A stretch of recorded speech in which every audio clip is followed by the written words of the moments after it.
తీసుకున్న లోన్స్ కట్టలేకపోయినా, లేదంటే credit cards ద్వారా తీసుకున్న అమౌంట్‌ని తిరిగి కట్టలేకపోయినా, మన పేరుతో ఉన్న హెల్త్ ఇన్సూరెన్స్‌లు గానీ, లేదంటే లైఫ్ ఇన్సూరెన్స్ గానీ క్యాన్సెల్ అవుతాయా?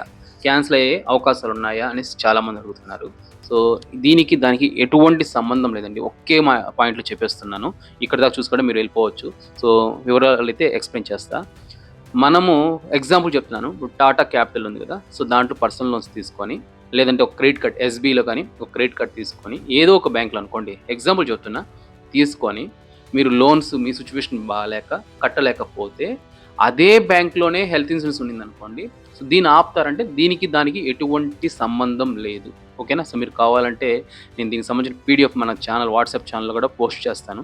సో, రూల్స్‌కి సంబంధించి ఒకసారి చూడండి. ఓకేనా? సో, మీరు చాట్‌జీపీటీని అడిగినా కూడా క్లారిటీగా ఎక్స్‌ప్లెయిన్ చేస్తుంది. మైండ్‌లో ఒకటి గుర్తుపెట్టుకోండి. దీనికి దానికి సంబంధం లేదు.